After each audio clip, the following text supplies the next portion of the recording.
Bonjour, c'est l'heure de lumière de la parole. Bienvenue, j'espère que vous allez bien. Ici Père Dominique qui vous accueille en ce mardi 1er juin.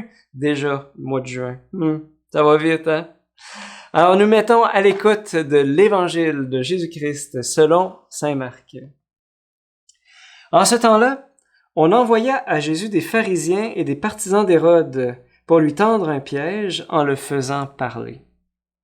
Et ceux-ci vinrent lui dire: « Maître, nous le savons, tu es toujours vrai, tu ne te laisses influencer par personne, car ce n'est pas selon l'apparence que tu considères les gens, mais tu enseignes le chemin de Dieu selon la vérité. Est-il permis, oui ou non, de payer l'impôt à César, l'empereur? Devons-nous payer, oui ou non? » Lui, sachant leur hypocrisie, leur dit: « Pourquoi voulez-vous me mettre à l'épreuve? Faites-moi voir une pièce d'argent. » Ils en apportent une, et Jésus leur dit: « Cette effigie, cette inscription, de qui sont-elles? » « De César, répondent-ils. » Jésus leur dit: « Ce qui est à César, rendez-le à César, et à Dieu ce qui est à Dieu. » Et ils étaient remplis d'étonnement à son sujet. Acclamons la parole de Dieu. Louange à toi, Seigneur Jésus. Dans l'évangile qu'on vient d'entendre, les pharisiens, les hérodiens, donc les partisans d'Hérode, veulent tendre un piège à Jésus. Mais pour comprendre ce piège, il est important de dire un mot sur les pharisiens et les hérodiens. D'abord, qui sont-ils? D'abord, les pharisiens et les hérodiens, sont deux clans ennemis, habituellement.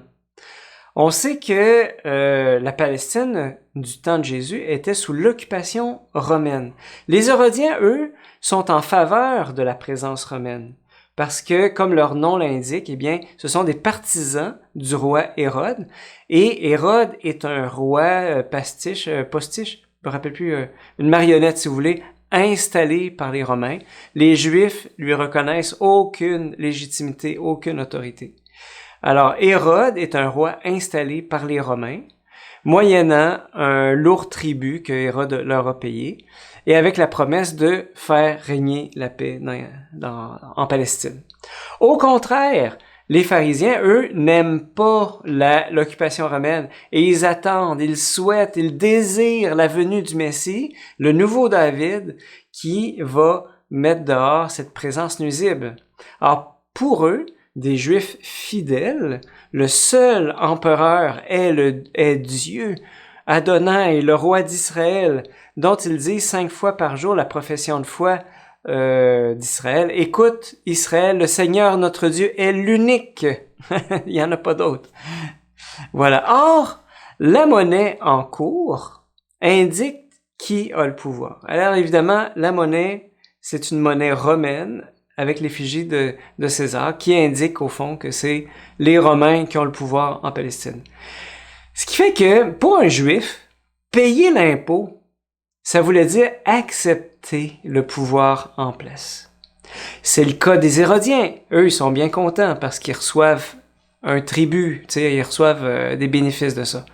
Mais refuser de payer l'impôt romain signifie refuser le pouvoir romain. Et ça, c'est le cas des pharisiens. Mais alors, comment expliquer que deux groupes ennemis viennent voir Jésus pour lui tendre un piège? C'est parce qu'en fait, ces deux camps-là ont un point commun, c'est qu'ils veulent se débarrasser de Jésus, qui est perçu comme un nouveau pouvoir montant, et les foules l'identifient au nouveau David. Le piège est donc machiavélique.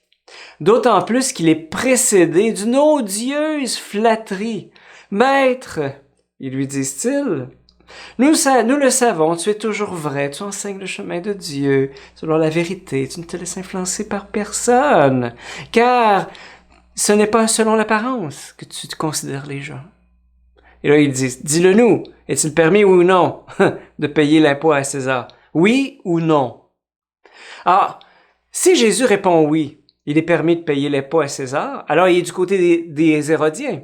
Alors, les pharisiens vont avoir de quoi l'accuser en disant « C'est un collaborateur des Romains, il est en faveur du pouvoir en place. » Si Jésus répond « Non, c'est interdit de payer l'impôt à César », À ce moment-là, il se range du côté des pharisiens, mais les Hérodiens vont avoir de quoi l'accuser en disant « Il empêche, il est contre le pouvoir romain, il empêche les foules de payer l'impôt à César, il ne reconnaît pas le pouvoir en place, c'est un rebelle qui prône la révolte contre l'occupant. » Alors, à la question « Est-il permis, oui ou non, de payer l'impôt à César? » Jésus est pris au piège en répondant oui et en répondant non. Vous voyez un petit peu l'idée, pourquoi ils sont venus ensemble? Mais Jésus se fera pas prendre.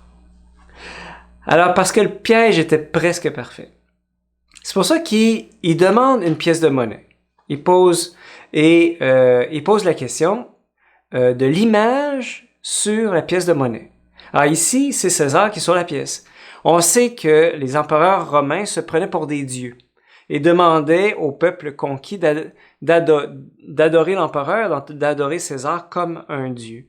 Or, on sait très bien que les Juifs, par la loi de Moïse, ne pouvaient pas entrer dans ce jeu-là, parce qu'en Exode 24, tu ne te feras aucune idole, aucune image de ce qui est là-haut, en bas, sur la terre, dans les eaux, sous la terre.